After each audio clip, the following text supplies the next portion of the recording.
During World War II, the overall level of British tank development was slightly inferior. Although they introduced many models, their performance could not surpass the models of other armor powers of the same era. The QF 17-pounder gun posed a challenge for the British, and excluding the Centurion tank that appeared in the final days of the war, the mighty British Empire couldn't produce an armored chassis that could fully accommodate this gun in a rotating turret. However, from another perspective, as an old industrial power, Britain still had unique technological advantages in the field of artillery. With its 76.2mm caliber and APCR armor-piercing ammunition, the 17-pounder gun became one of the few anti-tank guns on the Western Front in Europe that could easily hunt Tigers, showing that Britain's ammunition technology still had a leading edge. But in actual combat, the 17-pounder gun gradually lost its advantage in technological competition, with several guns emerging in the late stages of World War II that could rival it. The German army, as an opponent, had the powerful KWK-43 88mm gun, which was another formidable opponent. Compared to British tank guns/anti-tank guns, Germany's important advantage lay in the production and processing of gun barrels.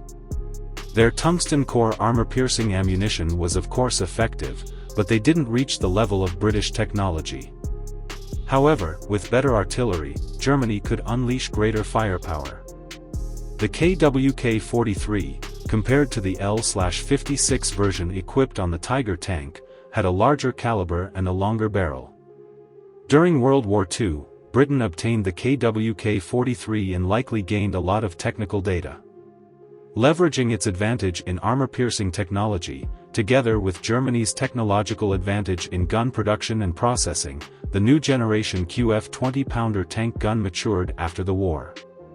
In 1948, the QF 20-pounder gun entered service with a caliber of 84mm, installed on British-designed Conqueror tank destroyers and Centurion medium tanks. The deployment of this gun enabled Britain to barely keep pace with the initial development of main battle tanks. As a replacement for the QF 17-pounder gun, the QF 20-pounder had a barrel caliber of 66.7 times, with a barrel length of 5.75 meters, compared to the former's 55 times and 4.191 meters.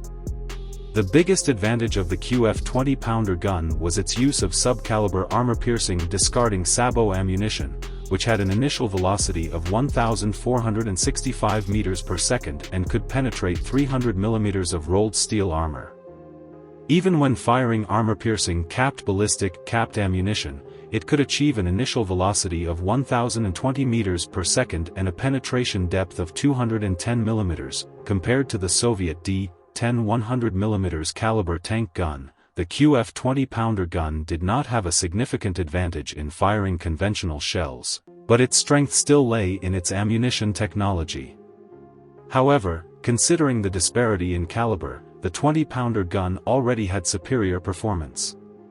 With the maturity of the Soviet 5 pair of road wheels, the QF 20-pounder gun eventually weakened a bit. Its armor-piercing ability did not have a high probability of penetrating the front armor of T-54/55, and faced even more embarrassment against heavy tanks like the IS-8.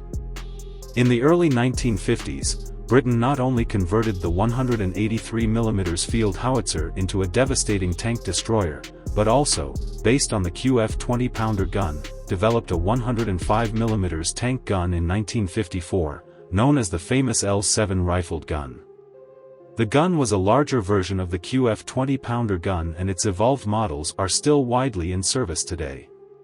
Returning to the QF 20-pounder gun, it was a combination of British and German technology during World War II. With Britain's strong industrial foundation, it was not a problem to quickly comprehend German technology. Therefore, when the two powers met, it was no surprise that they produced outstanding work. However, the QF 20-pounder gun faced fierce competition in its era, and its potential opponents had also accumulated rich technological expertise during World War II. In comparison, the gun had no clear advantage, and its smaller caliber also made it relatively weak in terms of shell power. It was only natural for it to be replaced after a few years of service.